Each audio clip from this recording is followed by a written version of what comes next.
रक्षाबंधन का त्यौहार जब नज़दीक आता है तो एक प्रश्न अक्सर लोगों के मन में होता है, हमसे भी बहुत बार पूछा जाता है, और वो प्रश्न ये है कि क्या रक्षा सूत्र या राखी बहन ही भाई को बांध सकती है या कौन किसको बांध सकता है। तो अगर हम अपनी कथाओं को याद करें, उसकी तरफ ध्यान दें, तो हमारी जो पौराणिक कथाएं हैं उससे इसका मार्गदर्शन मिलता है। एक कथा आती है कि जब देवासुर संग्राम में जब असुरों का पलड़ा भारी हो रहा था, ऐसा समय आया कि अब देवता हारने वाले हैं, तो कहा जाता है कि फिर देवगुरु बृहस्पति जो थे उन्होंने एक मंत्रों से अभिमंत्रित करके रक्षा सूत्र तैयार किया, और ये रक्षा सूत्र जो है इंद्राणी को दिया। इंद्राणी ने उस रक्षा सूत्र को इंद्र के कलाई पर बांधा और उसके बाद इंद्र युद्ध करने गए और युद्ध में उनकी विजय हुई। एक तो ये कथा आती है रक्षा सूत्र के साथ जुड़ी हुई। एक कथा आती है कि महाभारत के समय में जब अभिमन्यु युद्ध में अकेले आगे बढ़ रहे हैं, तो माता कुंता ने उस दिन कहते अभिमन्यु को भी रक्षा सूत्र बांधा था, अभिमन्यु की रक्षा के लिए।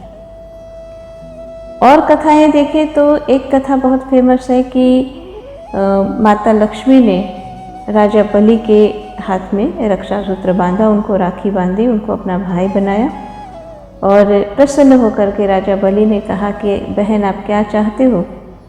तो हम सुनते हैं कि फिर माता लक्ष्मी ने और भगवान विष्णु जो राजा बलि के यहाँ द्वारपाल थे उनको मांगा, उनको वापस लेकर के आए।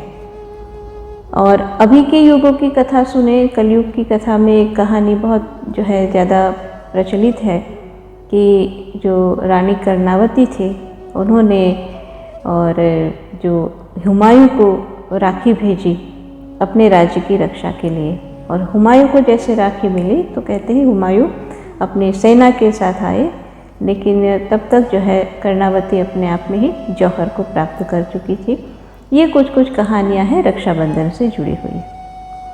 अब इन कथाओं में क्या बात समझ में आती है?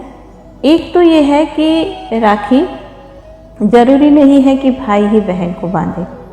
जैसा पहली कथा में सुना, इंद्राणी ने इंद्र को बांधा और माता कुंता ने अभिमन्यु को बांधा, तो ज़रूरी नहीं है कि बहन ही भाई को बांधे। लेकिन एक और भी जो बात हमने सुनी कि माता लक्ष्मी ने बलि को भाई बनाया राखी बांध करके, और कर्णावती ने हुमायूं को भाई बनाया राखी बांध भेजते हुए। तो अब ये सारी बातों में अगर हम एक एसेंस देखें तो क्या है इसमें? तो एसेंस ये है कि रक्षा सूत्र जो रक्षा करने वाला है। रक्षा सूत्र क्या होता है और उसको क्यों बांधा जाता है, और श्रावण मास की पूर्णिमा के ही दिन क्यों ये त्यौहार मनाया जाता है, तो समझते हैं इस बात को भी। श्रावण मास जो है, श्रावण मास के लिए कहा जाता है कि श्रवण नक्षत्र में चंद्रमा होने से इसका नाम श्रावण है। इसीलिए श्रावण मास में श्रवण नक्षत्र का प्रभाव जनमानस पर देखा जाता है। अब श्रवण नक्षत्र का प्रभाव क्या होता है? तो श्रवण नक्षत्र का प्रभाव जब मानव समाज पर होता है तो हम देखते हैं कि मानव सबसे ज़्यादा सोशल होते हैं, साथ ही साथ मन की जो है ग्रहण करने की क्षमता बढ़ जाती है। हम कह सकते हैं कि हमारा मन रिसेप्टिव मोड में आ जाता है। और भी प्रभाव देखें तो कहा जाता है कि श्रवण नक्षत्र का प्रभाव ये है कि हमारे अंदर पॉजिटिविटी बढ़ती है। तो श्रवण नक्षत्र के प्रभाव में हम रिसेप्टिव हो जाते हैं, हम पॉजिटिव रहते हैं और हम सोशल भी होते हैं।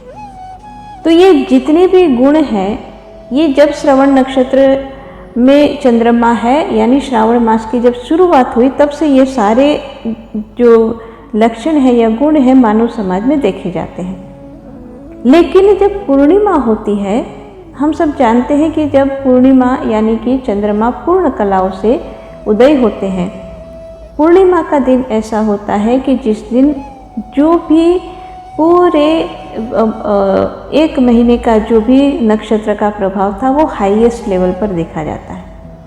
यानी श्रवण नक्षत्र का जो प्रभाव है पूर्णिमा के दिन सबसे ज़्यादा पूर्ण रूप में प्रकट होता है। क्या प्रकट होगा उस दिन? हम सबसे ज़्यादा सोशल होंगे, हम सबसे ज़्यादा पॉजिटिव होंगे और हम सबसे ज़्यादा रिसेप्टिव भी होंगे। किस दिन? श्रावण मास की पूर्णिमा के दिन। पूर्णिमा को चंद्रमा पूर्ण कला से होता है और चंद्रमा का प्रभाव वैसे संसार में पृथ्वी पर जितना भी पानी है उन सबके ऊपर होता है और पानी बढ़ता है। चंद्रमा में हाई टाइड होता है, हमारे शरीर में भी इतना पानी है उसको भी उफान आता है। हमारे मन के साथ चंद्रमा को जोड़ा जाता है, मन के जो है ऊपर चंद्रमा का प्रभाव होता है।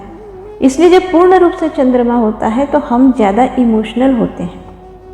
तो श्रावण मास की पूर्णिमा में क्या होगा कि हम सोशल तो है, हम रिसेप्टिव है, हम पॉजिटिव है और हमारे अंदर ये सारे इमोशन बहुत ही अपर लेवल पर होते हैं।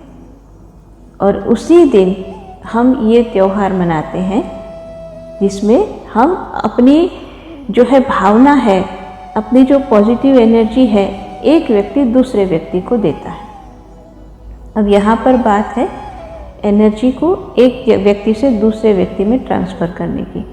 तो वो एनर्जी एक व्यक्ति से दूसरे में कैसे जाएगी?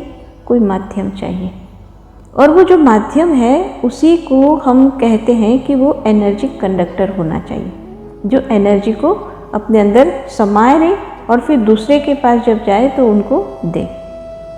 तो एनर्जी कंडक्टर क्या क्या चीज़ें होती हैं? तो हमारे और ऋषि मुनियों ने कह सकते हैं या हमारे पूर्वजों ने इस बात को बहुत अच्छी तरह से समझा, इसलिए कुछ कुछ चीज़ें उन्होंने बताई जो एनर्जी कंडक्टर है। जैसे कुछ मेटल्स होते हैं, मेटल्स में भी खास करके सबसे ज़्यादा जो फेमस है कॉपर, तांबा एनर्जी कंडक्टर होता है।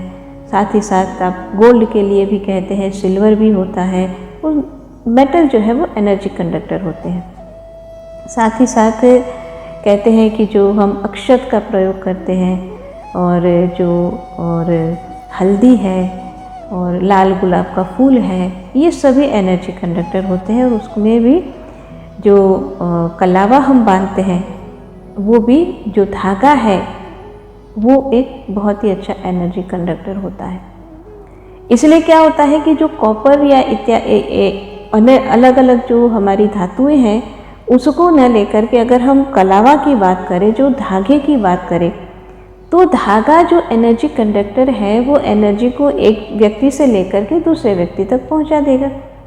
इसीलिए हम कलावा का प्रयोग करते हैं। तो इसलिए क्या होता है कि जैसे हमने सुना कथा में कि इंद्राणी ने इंद्र को जब रक्षा सूत्र बांधा, राखी जब बांधी, तो उस राखी के अंदर जो मंत्रों की शक्ति थी, उस मंत्रों की शक्ति ने इंद्र के चारों तरफ एक सुरक्षा कवच बनाया, इंद्र की शक्ति को बढ़ाया, जिससे इंद्र की विजय हुई। तो इसी तरह से जब रक्षा सूत्र एक व्यक्ति जिसके अंदर इतनी पॉजिटिव भावना है, दूसरे के अच्छे की भावना है, वेलबींग की भावना है, दूसरे की रक्षा की भावना है, वो जब एक व्यक्ति उस भावना से उस रक्षा सूत्र को जब दूसरे व्यक्ति को बांधेगा तो जिसकी कलाई पर वो बांधा जाएगा उसको सुरक्षा मिलती है। एक तो ये इसमें इसका भाव है, लेकिन इसके साथ साथ एक इसी बात को अलग रूप में भी बताया जाता है। किस रूप में बताया जाता है कि जैसे अगर बहन ने भाई की कलाई पर राखी बांधी है, तो हम आम मानव समाज में हम इस बात को कहते हैं कि जब बहन भाई को राखी बांधती है तो भाई का कर्तव्य होता है कि वो हमेशा बहन की सुरक्षा करे, बहन की रक्षा करे। तो रक्षा सूत्र दोनों ही रूप में बताया जाता है कि एक तो जिसकी कलाई पर बांधा गया उसकी सुरक्षा करेगा, तो बहन के मन में भी ये अपने भाई के प्रति या जिसके प्रति भी आपके मन में ये इच्छा है कि आप उसके प्रति उसकी सुरक्षा की भावना रखते हो, उसके प्रति आपकी पॉजिटिव जो है एनर्जी भेजना चाहते हो, आप उन सबको बांध सकते हो। और इसीलिए हमारे यहाँ ये भी परंपरा है कि रक्षाबंधन के दिन जो यजमान को घर घर जा कर के ब्राह्मण भी जो है रक्षा सूत्र बांधते हैं। क्यों? क्योंकि ब्राह्मण भी अपनी जो है अपनी शक्ति है वो अपने यजमान की कलाई में बांधते हैं कि उनकी सुरक्षा हो, उनकी रक्षा हो। तो जब बहन भाई की कलाई पे राखी बांधती है तो उसमें बहन की तो भावना है कि राखी से मेरे भाई की रक्षा हो, लेकिन यहाँ एक बात और भी है कि जब भाई की कलाई पर राखी बांधी या जिसकी भी कलाई पर राखी बांधी है आपने, तो वो राखी जिसके कलाई पर है वो उसको एक हमेशा याद दिलाता है। क्या याद दिलाएगी? कि भाई मैंने जो अपनी कलाई पे रक्षा सूत्र धारण किया है, तो मुझे जिसके थ्रू ये मेरे पास आई है उसके प्रति अपना जो कर्तव्य है उसको पूरा करना है। तो उस रूप में भी हम रक्षाबंधन के त्यौहार को मनाते हैं। तो चाहे बहन भाई के हाथ में बांधे, चाहे बहन बहन के हाथ में बांधे, आप अपने प्रियजन को बांधे। आप अपने प्रियजन को, जिसका आप हित चाहते हो, उनको बांधे। या जैसे हमने एक और जो कथा सुनी कि जिसमें कर्णावती जो रानी थे उन्होंने हुमायूं को राखी भेजी, तो इस रूप में भी हम इसको समझते हैं कि जो ज़रूरी नहीं कि जो जिसके साथ आपका जो है खून का रिश्ता है, ब्लड रिलेशन, आप उसी को राखी बांधो। आप किसी को भी जिसके प्रति आपके मन में भावना है या आप जिससे सुरक्षा चाहते हो कि भाई ये आकर के मेरी सुरक्षा करे, आप उनको भी बांध सकते हो। तो ओवरऑल जब हम समझेंगे इस बात से तो समझ में क्या आता है कि श्रावण मास की पूर्णिमा वो ऐसा दिन है जिस दिन आप अपनी भावनाओं को एक व्यक्ति से दूसरे व्यक्ति तक बहुत अच्छी तरह से पहुंचा सकते हो। और इसीलिए हम रक्षाबंधन का ये त्यौहार मनाते हैं।